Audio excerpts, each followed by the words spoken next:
Okay, guys. Thanks for taking time. Yeah. Thank you.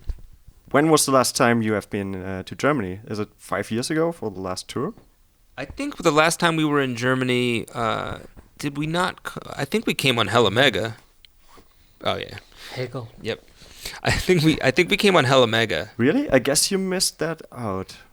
I don't Oh, we think weren't. so. Oh yeah, we weren't here on Hella Mega. You've been to Yeah, France and to, I yeah, guess, yeah. Austria? Yeah, Vienna? I was Austria that I was thinking Yeah. of. Yeah, so I guess it has been 5 years. You knew better than us. So how are you guys Yep. feeling being back here? Is it any special for you to be in this part of the world? I mean, it's very cool. You know, I think that this city obviously has like a big artistic influence, and so to come and be a part of it and like feel that energy and be jet lagged here is cool. Speaking of the city, Berlin, and your new record is called "So Much for the Stardust." Is there any connection to David Bowie and Ziggy Stardust? I think that that's a great allusion to that name that I hadn't really thought of with the record, but like, yeah, totally. You know, I mean, I think that the idea of an alien coming down and like, I think that's very similar to a lot of the thoughts on the record. But no, not purposely. Okay. For those like trying to connect the dots, there's been this song called Bob Dylan and the music video, and there's this girl called Stardust.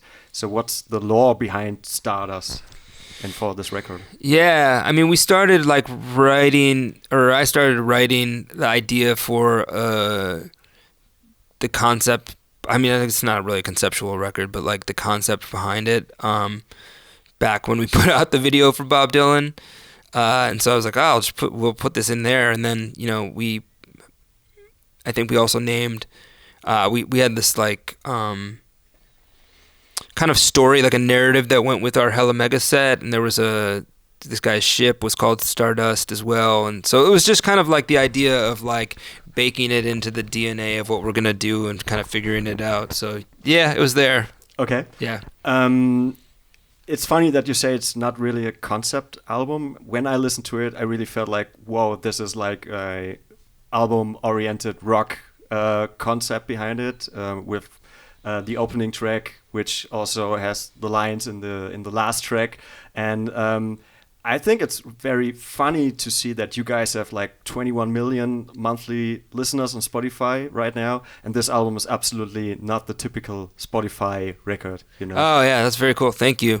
Yeah, I guess I maybe mean like in the way that like sometimes I feel like when you say you have a concept record, people are like expect it to be like I don't know, The Wall, or like you expect like a super specific thing, but like I think it's a concept record in the way that like it does have a beginning and an ending, and I think there is like, listen, I don't know that we were gonna like straight up like, you know, in the pandemic when we were gonna make a record or what, like, and I was like, you know, I'm not sure what Fall Out Boy should be doing, but I do know that like every September, you know, I start getting this like feeling about mortality and, you know, like this march towards the end and how it feels sped up, and talking to like my therapist about it, and I was like, I don't know what this is, you know, and she was like, I was like, it happens every fall, and she was like, it's like matriculation, like, so like most people don't feel it like January 1st, you feel it like when times you realize it. So for me it's like matriculation when I see my kids like in the next thing,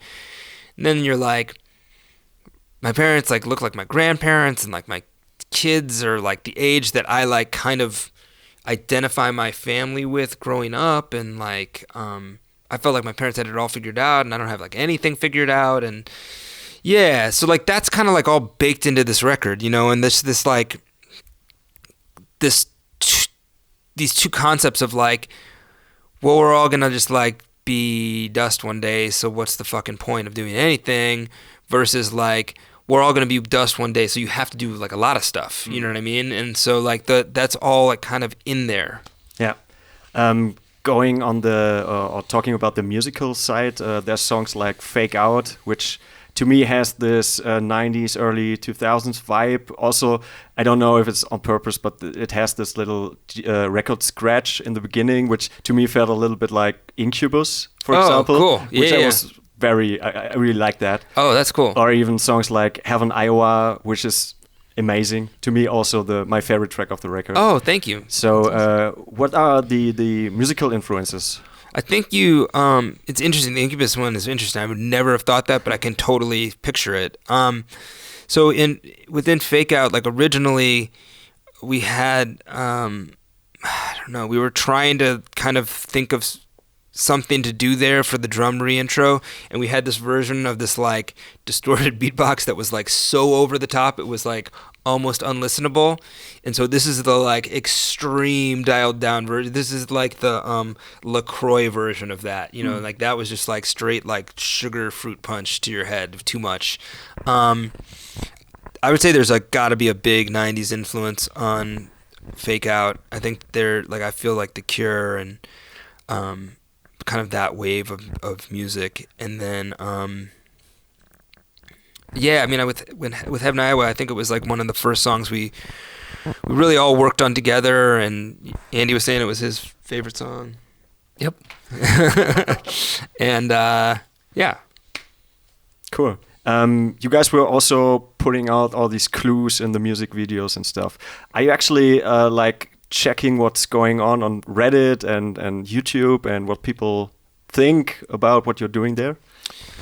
Is there any Pete Wentz or Wheat Pants account there? I don't personally check any of that. I'm sure that there's, like some of our social media people, I'm sure do.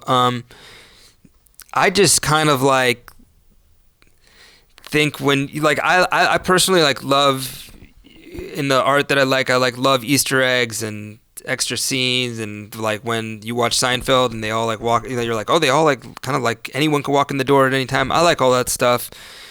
But it has to be real and it has to be like authentic. And so like when we do it like Stardust or whatever it is, like we try to like only do it when it makes sense and it's like authentic to the art that we're making. I don't really like check it though. Like I feel like everybody's like the Fall Boy kids are smart enough that they figure it all out. So like, you don't really need to go and make sure they do. I know everybody does.